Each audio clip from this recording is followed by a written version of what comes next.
One day, Edward was in the shed where he lived with the other engines. They were all bigger than Edward and boasted about it.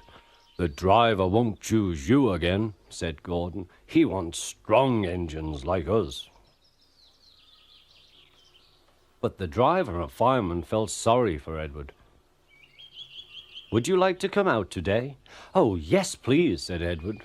So they lit his fire, made lots of steam, and Edward puffed away. The other engines were very cross at being left behind.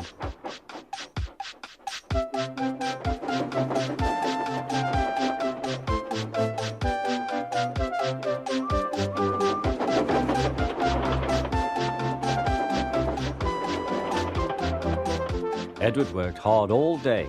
The coaches thought he was very kind, and the driver was very pleased.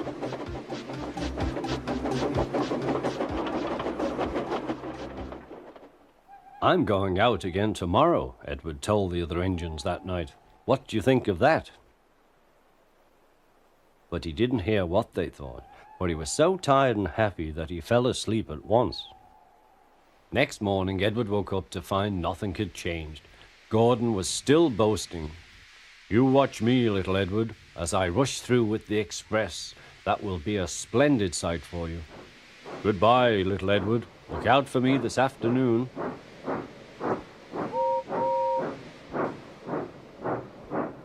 Edward went off to do some shunting. Edward liked shunting. It was fun playing with trucks. He would come up quietly and give them a push. Then he would stop and the silly trucks would go bump into each other. "Oh!" they cried. "Whatever is happening?"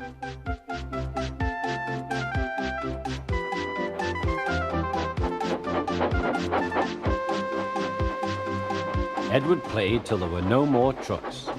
Then he stopped to rest. Presently he heard a whistle. Gordon was very cross. Instead of nice shining coaches, he was pulling a lot of very dirty trucks.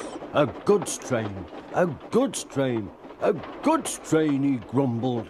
"The shame of it, the shame of it, oh, the shame of it." Edward laughed and went to find some more trucks. Then there was trouble. "Gordon can't get up the hill," the porter called to Edward's driver. "Will you take Edward and push him, please?" They found Gordon halfway up and very cross. His driver and fireman were talking to him severely. "You're not trying." "I can't do it," said Gordon. "The noisy trucks hold an engine back so." Edward's driver came up. "We've come to push." "No use at all," said Gordon. "You wait and see," replied Edward's driver. They brought the train back to the bottom of the hill.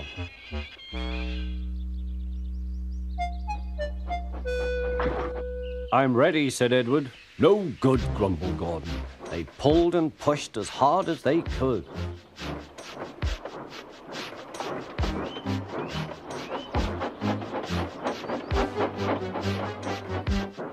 "I can't do it, I can't do it, I can't do it," puffed Gordon. "I will do it, I will do it, I will do it," puffed Edward. Edward pushed and puffed and puffed and pushed as hard as ever he could.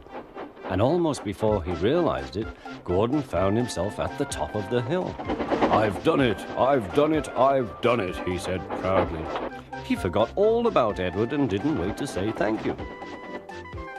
Edward was left out of breath and far behind.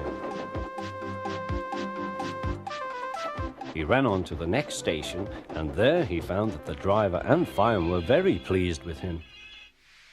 The fireman gave him a nice long drink, and the driver said, "I'll get out my paint tomorrow and give you a beautiful coat of blue with red stripes. Then you'll be the smartest engine in the shed."